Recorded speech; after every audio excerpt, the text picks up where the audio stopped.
Hello friends, welcome to upstream info. இன்றைக்கி வீடியோவில் நம்ம எதை பற்றி பார்க்கலான்னா, ரிக்கோட டைப்ஸு, ஒரு டைப் ஆஃப் ரிக்கும் எதுக்கு யூஸ் ஆகுது அப்படிங்கிறத பற்றி நம்ம பார்க்கலாம். பேசிக்காக ரிக்ஸை வந்து ரெண்டு மெயின் கேட்டகரிஸாக பிரிப்பாங்க. ஒன்று ஆன்ஷோர், இன்னொன்று ஆஃப்ஷோர். ஃபஸ்ட்டு நம்ம ஆன்ஷோர் பற்றி பார்க்கலாம்.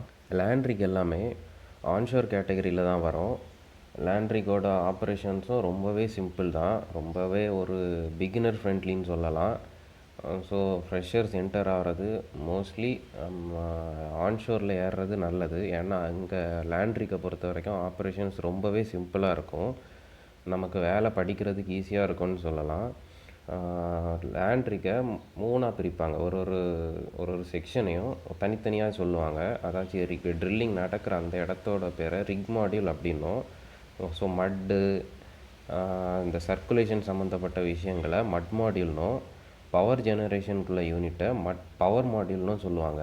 ஆஃப்ஷோரை கம்பேர் பண்ணுறப்போ ஆன்ஷோரில் ஒர்க் லோடுமே கம்மி தான், நமக்கு ஐசோலேட்டடான அந்த ஃபீலிங்கும் இருக்காது. ஏன்னா மோஸ்ட்லி நம்ம வந்துட்டு சிட்டிக்கு பக்கத்துலேயோ கொஞ்சம் பக்கமான ஏரியாக்களில் தான் இருப்போம் ஆஃப்ஷோரை கம்பேர் பண்ணும்போது. அடுத்து நம்ம ஆஃப்ஷோர் பற்றி பார்க்கலாம்.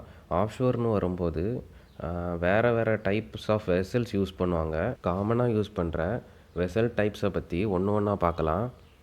ஆஃப்ஷோர் அப்படின்னாலே எல்லாரோட மைண்டுக்கும் வர்றது முதல்ல ஜாக்கப் ரிக்ஸ் தான். அது எதனால் அப்படின்னா, நம்ம ஆயில் ஃபீல்டில் காமனாக ஆஃப்ஷோரில் யூஸ் பண்ணக்கூடிய ஒரு வெசல் டைப் தான் ஜாக்கப் எதுக்கு யூஸ் பண்ணுவாங்க அப்படின்னா, ஷாலோ வாட்டர்ஸ், அதாவது 400 ஃபீட்டுக்கும் கம்மியான ஆழம்தான் இருக்கணும். ஸோ 400 ஃபீட் தாண்டிச்சுன்னா நம்மளால் ஜாக்கப் ரிக்ஸ் யூஸ் பண்ண முடியாது. ஜாக்கப் ரிக்ஸால் 30,000லேருந்து 35,000 ஃபீட் வரை ட்ரில் பண்ண முடியும். ஸோ ஜாக்கப் ரிக்ஸை பொறுத்த வரைக்கும் ஒரு கன்ஜஸ்டடான ஒரு ஏரியா, நம்ம ஒரு லிமிட்டடான ஸ்பேஸுக்குள்ளே ஒர்க் பண்ணுற மாதிரி இருக்கும். ஸோ அதனாலேயே நம்ம ஒரு இன்டர்வியூக்கு போகிறோன்னா ஜாக்கப் ரிக் ஆஃப்ஷோர் எக்ஸ்பீரியன்ஸ் இருக்குதான்ட்டு எல்லா இடத்துலையும் நம்ம கேட்குறத பார்ப்போம். அது எதனால் அப்படின்னா, அந்த மாதிரியான ஒரு கன்ஜஸ்டடான ஒரு இடத்துல ஒர்க் எக்ஸ்பீரியன்ஸ் வச்சுருக்கிறவங்க மற்ற ஏரியா, அதாவது ஆன்ஷோர் இது மாதிரியான இடங்களுக்கு போகும்போது கொஞ்சம் ஃப்ரீயாகவே வேலை பார்ப்பாங்க.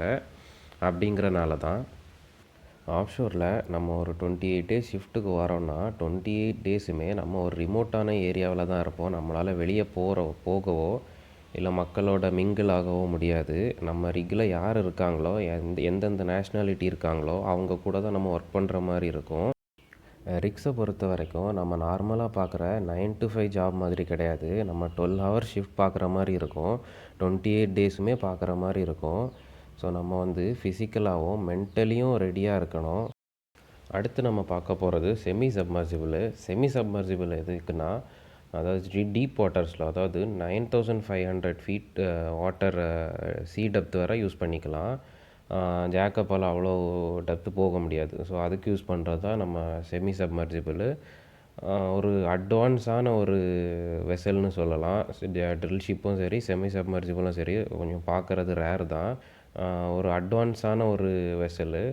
ஸோ அதுக்கேற்ற மாதிரி அவங்களோட க்ரைட்டீரியாவும் இருக்கும். இப்போது நார்மலான எக்ஸ்பீரியன்ஸ் வச்சுட்டு அங்கே போகிறதுங்கிறது அவ்வளோ ஈஸி கிடையாது. அட்லீஸ்ட் நம்மக்கிட்ட ஜாக்கப் ரிக் எக்ஸ்பீரியன்ஸ் ஆச்சு இருக்கணும், அப்போ தான் நம்மளை ஹையர் பண்ணுவாங்க. ஸோ அதுக்கேற்ற மாதிரி தான் சேலரி லெவல்ஸும் இருக்கும். அடுத்து நம்ம பார்க்க போகிறது ட்ரில் ஷிப் வந்து அல்ட்ரா டீப் வாட்டர்ஸுக்குன்னு சொல்லுவாங்க. அதாவது எப்படின்னா 12,000 ஃபீட் வர ரொம்பவே ஆழமான கடலில் கூட நம்ம ட்ரில் ஷிப் யூஸ் பண்ணுவாங்க. மோஸ்ட்லி ட்ரில் ஷிப் வந்து எதுக்கு யூஸ் பண்ணுவாங்கன்னா, ட்ரில்லிங்க்கும் யூஸ் பண்ணலாம், ஆனால் மோஸ்ட்லி எக்ஸ்ப்ளோரேஷனுக்காக அதிகம் யூஸ் பண்ணுவாங்க. எக்ஸ்ப்ளோரேஷன் எதுக்குன்னா, ஃபார்மேஷனோட கண்டிஷன் எப்படி இருக்குது அப்படிங்கிறது ட்ரில் பண்ணி பார்த்தா தான் தெரியும். ஸோ அதுக்கு தான் மெயினாக யூஸ் பண்ணுவாங்க, புது ரிசர்வ்ஸ் கண்டுபிடிக்கிறதுக்காக தான். நீ அடுத்து வரப்போகிற வீடியோவில் நம்ம ஒரு டைப் ஆஃப் ரிக்ஸை பற்றியும் தனித்தனியாக பார்க்கலாம். இப்போ இந்த வீடியோவில் ஏதாச்சும் உங்களுக்கு டவுட்ஸ் இருந்தால் கமெண்ட் பண்ணுங்கள். ஸோ அடுத்த வீடியோ எனக்கு மேக் பண்ணும்போது யூஸ்ஃபுல்லாக இருக்கும்.